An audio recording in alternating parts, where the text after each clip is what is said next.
नमस्कार विद्यार्थी मित्रांनो, मी डॉक्टर सरोज कोकणे फ्रॉम कोल्हापूर।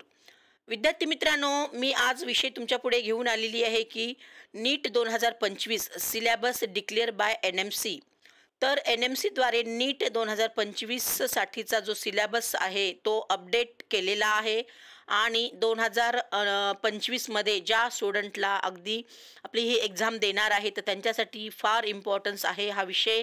तर मेच्या फर्स्ट वीकमध्ये म्हणजे जो पहिला रविवार असतो त्या दिवशी आपली एक्झाम होत असते, म्हणजे तो पहिला रविवार म्हणजे 4 मे असणार आहे।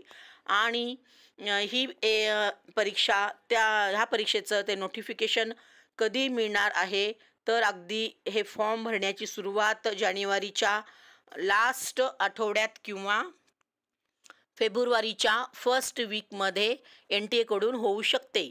तर ह्या वेबसाईटवरून आपण पाहू शकतो। तर वेबसाईट आहे www.nmc.org.in। हे आपल्याला नीट 2025 साठी सिलेबस आपल्याला तिथे अपडेट केलेला आहे, तो अगदी 14 डिसेंबरलाच अपलोड झालेला आहे। तर NMCने आपल्या वेबसाईटवरती 2025 नीटच्या परीक्षेसाठी 4 मे रविवार दुपारी 2 ते 5 ह्या टाईममध्ये एक्झाम कंडक्ट करणार आहेत असं डिक्लेअर केलेलं आहे। आणि पेन आणि पेपरमध्ये मोडमध्येच एक्झाम होणार आहे, त्यामुळे खूप साऱ्या स्टुडंटमध्ये कन्फ्युजन आहे की एक्झाम कशी होणार आहे, ऑनलाईन की ऑफलाईन। पण विद्यार्थी मित्रांनो, सध्या तरी कोणतेही नोटिफिकेशन आलेले नाही। जर आले तर मी तुम्हाला यूट्यूबच्या माध्यमातून सांगेनच। तर 2023-24मध्ये ज्याप्रमाणे एक्झाम झाली त्याचप्रमाणे म्हणजेच ऑफलाईन मोडमध्ये एक्झाम झालेली होती 2023-24मध्ये, त्याचप्रमाणे 2025मध्ये पण अगदी ऑफलाईन मोडमध्येच एक्झाम होणार आहे। म्हणजेच पेन पेपर घेऊनच आपल्याला तिथे बबलिंग करायचं आहे, त्याच पद्धतीने एक्झाम होणार आहे। तर मी तुम्हाला आणखीन एक क्वेश्चन पेपरबद्दल पण थोडंसं सांगते की 2021च्या अगोदर जे क्वेश्चन्स होते म्हणजे 2019-20मध्ये तर 180 क्वेश्चन्स आपल्याला प्रत्येकी विद्यार्थ्यांना जे काही प्रश्न होते ते सर्व सोडवावे लागत होते। पण 2021 नंतर 20 प्रश्न एक्स्ट्रा देण्यात आले होते, म्हणजे टोटल 200 प्रश्न देण्यात येत होते। तर प्रत्येक विषयाचे म्हणजेच फिजिक्स, केमिस्ट्री आणि बायोलॉजी, तर बायोलॉजीमध्ये बॉटनी आणि झुऑलॉजी म्हणजे ह्या 4 सब्जेक्टचे प्रत्येकी 45 प्रश्न सोडवावे लागत होते आणि 5 प्रश्न आपल्याला ऑप्शन्स ठेवलेले होते। त्यामध्ये सेक्शन A आणि सेक्शन B असे ठेवलेले होते, म्हणजेच टोटल 180 क्वेश्चन्स दिलेले होते। ओके, तर NMCच्या वेबसाईटवरती सिलेबस जे आहे तोच येणार आहे, त्यामुळे जास्त कन्फ्यूज होऊ नका आणि 2024मध्ये जो सिलेबस होता तोच सिलेबस असणार आहे, कसलाच फरक पडलेला नाही। तर हे अगदी तुम्ही समजून घ्या पहिल्यांदा। आणि जो काही आपल्याला सिलेबस न्यू NCERT मधूनच मॅक्झिमम सिलेबस आपला येत असतो आणि म्हणून मी सर्व काही विद्यार्थ्यांना सांगू इच्छिते की तुम्ही NCERT न्यूच वाचा। तर विद्यार्थी मित्रांनो, आता फक्त आपल्याकडे 4.5 महिने उरलेले आहेत, त्यामुळे छान अभ्यास करा।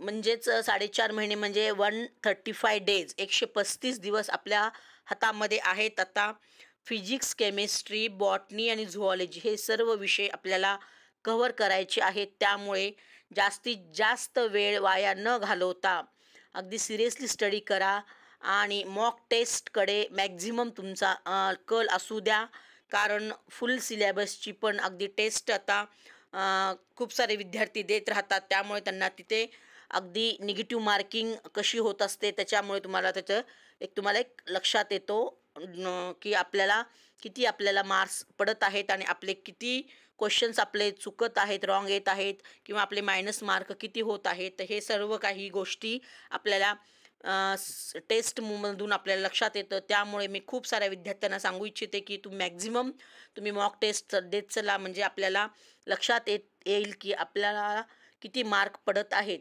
तर नीट 2025चा जो सिलॅबसमध्ये आपण पाहिला तर काहीच फरक पडलेला झालेला नाही. त्यामुळे अगदी तुम्ही अगदी व्यवस्थित कॉन्फिडन्सली स्टडी करा आणि न्यू NCERTच बुक वाचत चला आणि मॅक्झिमम मॉक टेस्ट देत चला. तर अगदी मी स्टुडंटला सांगू इच्छिते की आपल्याला जो स्टुडंटचा जो हा टाईम मॅनेजमेंट आहे ते तुम्ही अगदी व्यवस्थित करा. डेलीचं अगदी तुमचं मॅनेजमेंट करून ठेवा की अगदी म्हणजे जेणेकरून तुमचा वेळ वाया जाणार नाही. आपल्याकडे फक्त 135 दिवस बॅलन्स राहिलेले आहेत. तर त्या अनुषंगाने तुम्ही अगदी व्यवस्थित तुमचा पूर्ण टाईम टेबल व्यवस्थित सेट करून अगदी तुमचं नीटमध्ये जास्तीत जास्त मार्क कसे पडतील त्याच्याकडे मॅक्झिमम तुम्ही कल ठेवा आणि तुमचं गव्हर्मेंट सीट मिळण्याचं MBBS मिळण्याचं स्वप्न पूर्ण करा. तर एवढंच या निमित्तानं तर मी आज हा व्हिडिओ सांगून इथे बंद करते. तर ओके मित्रांनो, ऑल दी बेस्ट. जय हिंद, जय महाराष्ट्र. थँक्यू. ज्या काही मुलांना डाऊट्स असतील किंवा आणखीन याच्याबद्दल डिटेल्समध्ये तुम्हाला जर माहिती पाहिजे असेल तर तुम्ही नक्कीच मला तुम्ही कॉन्टॅक्ट करू शकता. मी माझा नंबर डिस्क्रिप्शन बॉक्समध्ये दिलेलाच आहे. एनी टाईम तुम्ही त्याच्यावरती अगदी व्हॉट्सअप नंबर पण मी माझा सेंड केलेला आहे आणि कॉलिंग नंबर पण मी तुम्हाला या डिस्क्रिप्शन बॉक्समध्ये दिलेलाच आहे. तुम्ही नक्कीच अगदी डाऊट्स असेल तर तुम्ही कॉन्टॅक्ट करू शकता. एवढंच बोलून मी माझा हा व्हिडिओ स्टॉप करते. ओके मित्रांनो, ऑल दी बेस्ट. जय हिंद, जय महाराष्ट्र. थँक्यू.